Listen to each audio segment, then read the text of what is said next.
योगी आदित्यनाथ, श्री योगी आदित्यनाथ। अध्यक्ष महोदय, अध्यक्ष महोदय,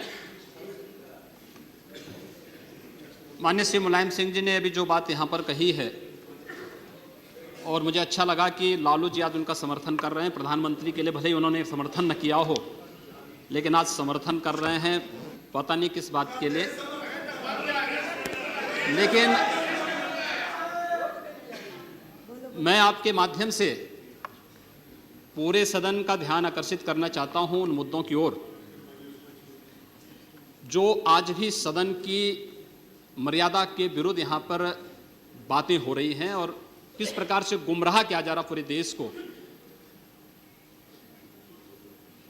अयोध्या में 3 प्रकार की परिक्रमाएं होती हैं, पंचकोसी, 14 कोसी और 84 कोसी। और महोदया, उसी परंपरा के अनुसार 84 कोसी परिक्रमा देश के संतों ने प्रयागराज महाकुंभ के अवसर पर 10,000 संतों ने वहां पर तय किया था और उसी के अनुसार परिक्रमा का यात्रा का कार्यक्रम तय हुआ था। महोदया, मैं स्पष्ट कर देना चाहता हूं कि अयोध्या में श्री राम जन्मभूमि, जिस पर माननीय उच्चतम न्यायालय ने इलाहाबाद उच्च न्यायालय की खंडपीठ के निर्णय के बाद स्थगनादेश दिया है, उससे 25-30 किलोमीटर दूर बस्ती जनपद के मखोड़ा नामक स्थान से, जहां पर महाराज दशरथ ने पुत्रेष्टि यज्ञ किया था, उस स्थान से इस परिक्रमा यात्रा को प्रारंभ होना था और विशुद्ध धार्मिक यात्रा थी। इसमें किसी राजनीतिक दल का कोई हस्तक्षेप नहीं था। बिल्कुल 200-250 संतों को इस यात्रा में चलना था और 13 सितंबर तक ये 20 दिन की यात्रा है। लेकिन जिस प्रकार से धार्मिक स्वतंत्रता के मौलिक अधिकार पर उत्तर प्रदेश सरकार ने प्रहार किया है, महोदय, पहली बार ये देखने को मिला है कि लगभग 2000 से अधिक संतों को गिरफ्तार किया गया है और पूरी तरह अपमानित किया गया है। यहां तक कि अयोध्या जी में सरयू जी का स्नान करने वाले जो संत ऐसे हैं जो केवल सरयू जी का स्नान करते हैं, उसी का जल का ग्रहण करते हैं, उन्हें वहां सरयू जी का पूजन नहीं करने दिया गया, स्नान नहीं करने दिया गया, जबरन उठा करके बंद कर दिया गया, उन पर लाठियां चलाई गई हैं, पूरी तरीके से अपमानित करके। सबसे पहले तो सरकार ने हमारे संवैधानिक और मौलिक अधिकारों का हनन किया है। दूसरा, जहां तक स्थगन आदेश की बात है, मैं याद दिलाना चाहूंगा, इस देश के अंदर सेकुलरिज्म के नाम पर राजनीति करने वाले उन सभी दलों को 1994 में कांग्रेस नेतृत्व की ही सरकार ने सुप्रीम कोर्ट में एक शपथ पत्र दिया था और यह कहा था कि अगर तय हो जाएगा कि अयोध्या में विवादित तो जो ढांचा था वह ढांचा किसी हिंदू मंदिर या स्मारक को तोड़ करके बनाया गया है तो हिंदू भावनाओं के अनुरूप कार्य होगा। आखिर यह साबित हो चुका है।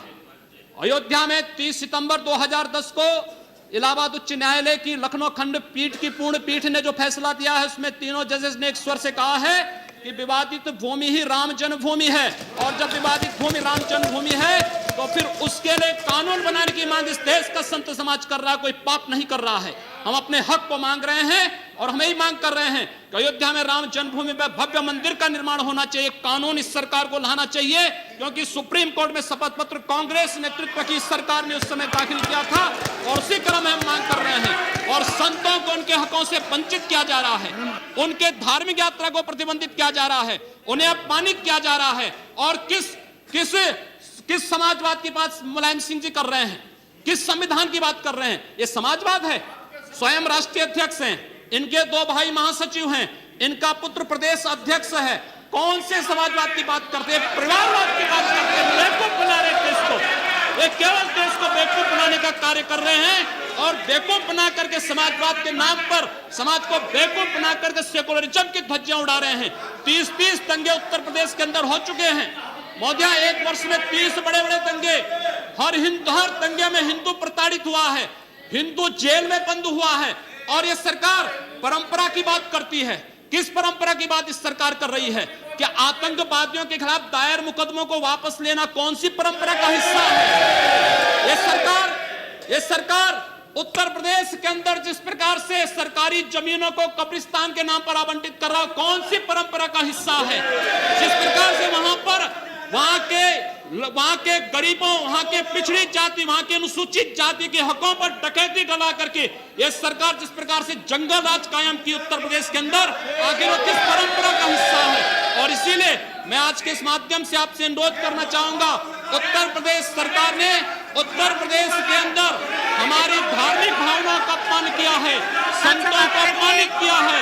इस सरकार को रहने का अधिकार नहीं होना चाहिए, इसे तत्काल बर्खास्त किया जाना चाहिए। आपसे मैं ये अनुरोध करूंगा कि भारत सरकार से मैं ये मांग करूंगा, ये सरकार लड़ाने का कार्य कर रही है, यह केवल मुस्लिम जिहादी आतंकवाद को प्रश्रय दे करके, हिंदुओं को अपमानित करके संतों का अपमान करना चाहती है। और इसीलिए 84 कोसी परिक्रमा को इसने रोका है। महोदया, जितनी फोर्स वहां लगाई गई अब समाप्त उसका करिए। दशांश भी, महोदया, उसका केवल दशांश भी केवल सुरक्षा के लिए देखी 200-250 संत अपनी धार्मिक यात्रा को शांतिपूर्ण ढंग से निकालते।